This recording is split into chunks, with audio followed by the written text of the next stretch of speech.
बिस्मिल्लाहिर्रहमानिर्रहीम। एक दफ़ा जनाब अब्दुल्ला मुबारक के दिल में ख्याल आया कि हज़रत बहलोल दाना से मुलाकात की जाए। फिर उसने किसी से बहलोल का पता पूछा तो बताया गया कि आजकल बहलोल सहरा में मिलेगा। अब्दुल्ला मुबारक बहलोल से मिलने के लिए सहरा की तरफ चल दिए। अब्दुल्ला ने सहरा में बहलोल को इस हालत में देखा कि बहलोल नंगे सर और नंगे पांव याहू याहू का विर्द कर रहे हैं। वो करीब पहुंचा तो उसने बहलोल को सलाम किया, जिसका बहलोल ने जवाब दिया और अब्दुल्ला मुबारक को देखने लगे। अब्दुल्ला ने कहा, या हजरत, मैं आपके पास आया हूँ कि आप अल्लाह के नेक बंदे हैं, मेरे हक में दुआ भी कीजिए और मुझे नसीहत भी कीजिए कि मैं अपनी ज़िंदगी को गुनाहों से पाक करना चाहता हूँ और अपने सरकश नफ्स को अपने मातहत करना चाहता हूँ, और ये बताइए कि कैसे राह निजात हासिल करूँ। बहलोल ने अब्दुल्ला मुबारक की तमाम गुफ्तगू सुनकर इंतहाई सादगी से कहा कि मेरे भाई, जो शख्स खुद आजिज और परेशान हो उससे कोई उम्मीद नहीं रखनी चाहिए। सारा ज़माना जानता है कि मैं दीवाना हूँ। तुम जाओ और किसी दाना से अपनी दरख्वास्त करो जो तुम्हारी ख्वाहिश पूरी कर सके। ये सुनकर अब्दुल्ला मुबारक ने इंतहाई संजीदगी से कहा कि हजरत, इसीलिए तो मैं आपकी खिदमत में हाजिर हुआ हूँ कि हक बात कहने की जुर्रत तो सिर्फ दीवाने ही रखते हैं। अक्लमंद तो एक सच को 100 लिबादों में ओढ़ कर पेश करते हैं। उसकी बात सुनकर बहलोल खामोश हो गए। जब अब्दुल्ला ने देखा कि बहलोल खामोश हो गए हैं तो अब्दुल्ला ने मिन्नत खुशामद शुरू कर दी।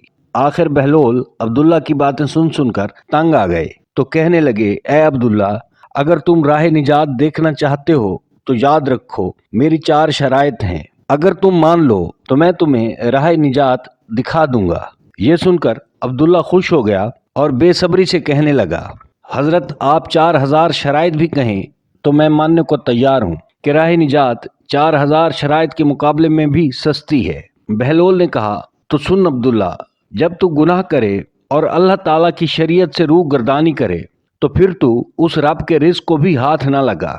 ये बात सुनकर अब्दुल्ला मुबारक थोड़ा सा घबरा गए और कहने लगे कि हजरत, ये किस तरह मुमकिन है कि कोई रिज़्क से दूर रहे, कि भूख तो हर जानदार को पागल कर देती है।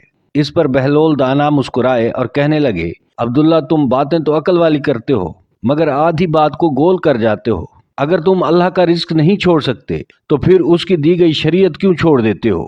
अब्दुल्ला ने कहा, सुभान अल्लाह, बेशक आपने ठीक फरमाया। हजरत, अब आप अपनी दूसरी शर्त बताएं। बहलोल दाना कहने लगे कि ऐ अब्दुल्ला, कि अगर तेरे दिल में गुनाह करने का ख्याल आए तो फिर अल्लाह की तख्लीक करदा ज़मीन से बाहर निकल जा कि ये खुदा की तख्लीक करदा है और यहाँ निज़ाम भी उसी खुदा का चलेगा। ये सुनकर अब्दुल्ला घबरा गया और घबराहट में कहने लगा कि हजरत, आप क्या कह रहे हैं? ये कैसे मुमकिन है कि कोई इंसान ज़मीन से बाहर निकल जाए? ये नामुमकिन बात है कि कोई इंसान ज़मीन से बाहर कैसे निकल सकता है। बहलोल ने अब्दुल्ला की बातें सुनकर इत्मीनान से कहा कि अब्दुल्ला, तुम खुद इंसाफ करो और बताओ, ये कहाँ का इंसाफ है कि एक बंदा अल्लाह की बनाई गई ज़मीन पर रहे और उसी की पैदा करदा खुराक खाए और फिर उसकी बंदगी का दावा भी करे मगर ज़िंदगी उसके अहकामात के मुताबिक ना गुजारे, तो ये कहाँ का इंसाफ हुआ भला। ये सुनकर अब्दुल्ला मुबारक शर्मिंदा हो गया और कहने लगा कि हज़रत बहलोल, बेशक आपने सही फरमाया।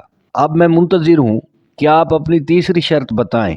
बहलोल कहने लगा कि ए अब्दुल्ला, जब तुझे तेरा नफ्स किसी बुराई या गुनाह पर आमादा करे तो तू गुनाह का इर्तिकाब किसी ऐसी जगह जाकर कर कि जहाँ तुझे खुदा ना देख सके और ना ही खुदा तेरे हाल से वाकिफ हो, और जब तुझे ऐसी जगह मिल जाए कि जहाँ तू खुदा से छुप सके तो फिर तू वो कर जो तेरा दिल चाहे। फिर तू खुदा की शरीयत का पाबंद नहीं कि ऐसी जगह शरीयत लागू नहीं होती। बहलोल की तीसरी शर्त सुनकर अब्दुल्ला मुबारक मजीद परेशान हो गया और कहने लगा कि जनाब बहलोल, ये तो पहली 2 शर्तों से भी ज़्यादा सख्त है कि ऐसी कौन सी जगह है कि जहाँ पर खुदा ना हो।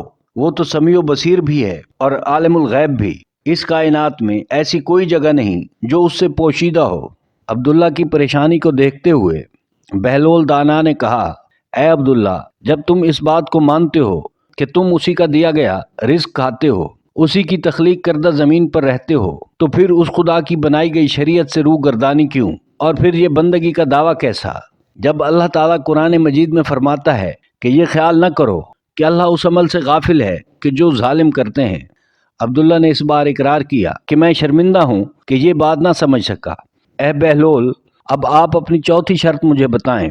इस पर बहलोल दाना ने कहा कि सुनो अब्दुल्ला, मेरी चौथी शर्त यह है कि जब तुम्हारे पास मलकुल मौत आए और तुम्हारी रूह कब्ज करने लगे तो उससे कहना कि ऐ इज़राइल अभी ठहरो, मैंने अपने अजीज़ो अकारिब से मिलना है और अपनी वो जमा पूंजी साथ ले लूं जो आखिरत में मेरे काम आएगी।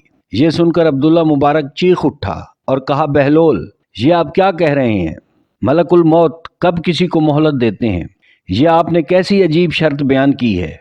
इस पर बहलोल मुस्कुराया और कहने लगा, ऐ अब्दुल्ला, जब तुम जानते हो कि मौत से कोई नहीं बच सकता और मलकुल मौत किसी को मोहलत नहीं देते और किसी को अपनी मौत के वक्त का इल्म नहीं, मलकुल मौत तो गुनाहों भरी जिंदगी के दरमियान आ जाएगा और फिर तुम्हें अपने साथ ले जाएगा और तुम्हें एक इजाफी सांस भी नहीं लेने देगा।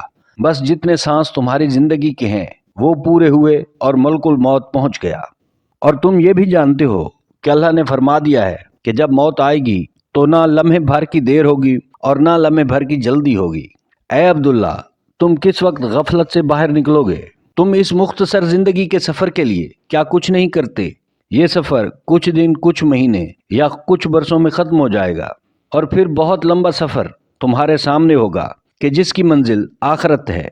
लिहाजा इस जिंदगी का हर लम्हा आखिरी समझकर अपनी आखिरत का सोचो और हर वक्त अमल खैर करते रहो कि क्या खबर किस वक्त बुलावा आ जाए। इस वक्त को गनीमत जानो और अपनी झोली में अमल खैर को भर लो, कहीं ऐसा न हो कि तुम्हें आखिर में पछताना पड़े। बहलोल की बातें सुनकर अब्दुल्ला मुबारक का सर झुक गया और वो बिल्कुल खामोश हो गया। इस पर बहलोल ने कहा, ऐ अब्दुल्ला, तुम इस नसीहत की गर्ज से मेरे पास आए थे कि जिससे तुम्हारी आखिरत का सफ़र आसान हो जाए। अब नसीहत सुनकर मुंह क्यों लटकाए हुए हो? अब खामोश क्यों हो? किस बात ने तुम्हें परेशान कर दिया है? ऐ अब्दुल्ला, तुम तो आज मेरे सामने लाजवाब हो गए कि जिसकी कोई हैसियत ही नहीं है। सोचो, कल जब तुमसे तुम्हारा रब हिसाब किताब लेगा, वहां सवालों का क्या जवाब दोगे? तो सुनो अब्दुल्ला, ये दुनिया तुम्हें अमल के लिए मिली है। यहाँ तुम जो भी अमल करोगे वही आखिरत में तुम्हारे काम आएगा। इसलिए तुम इस दुनिया में अमल खैर की कसरत कर दो ताकि तुम्हें आखिरत में नादिम न होना पड़े। अब्दुल्ला मुबारक ने उसी झुके सर के साथ कहा, ऐ बहलोल, आपने मेरी आंखें खोल दी, मेरी आकबत संवार दी। मैंने आपकी नसीहतें बड़े गौर से सुनकर अपने पल्ले से बांध ली हैं। अब अपनी हर सांस इन्हीं नसीहतों के मुताबिक गुजारूंगा। मैं आज से आपकी मुरीदी में आता हूँ। मैं हैरान हूँ कि लोग आपको यूं ही दीवाना कहते हैं, जबकि सब जानते हैं कि अहले बैत सलामुल्लाह अलैहा की सोबत ने आपको कुंदन बना दिया है। आज मैंने जाना कि आप वाकई दीवाने हैं, आप आले मोहम्मद के दीवाने हैं। ये बातें सुनते ही बहलोल अपनी गुदड़ी उठाए एक तरफ को ये कहते हुए चल दिया कि हर बंदे पर लाजिम है कि वो जो कुछ भी करे अपने खुदा के हुक्म से करे और जो कुछ सुने और बयान करे वो भी अपने खुदा के हुक्म के मुताबिक हो। सिर्फ उसी रब का जिक्र करे कि जिसका रिज्क खाता है, जिसकी तख्लीक करदा ज़मीन पर रहता है, वरना बंदगी का दावा फजूल है। नाजरीन, आपको वीडियो कैसी लगी कमेंट में ज़रूर बताइएगा। चैनल को सब्सक्राइब करें, बेल आइकन को प्रेस कर दें ताकि हर नई आने वाली वीडियो का नोटिफिकेशन आपको बर वक्त मिलता रहे। वीडियो देखने का शुक्रिया।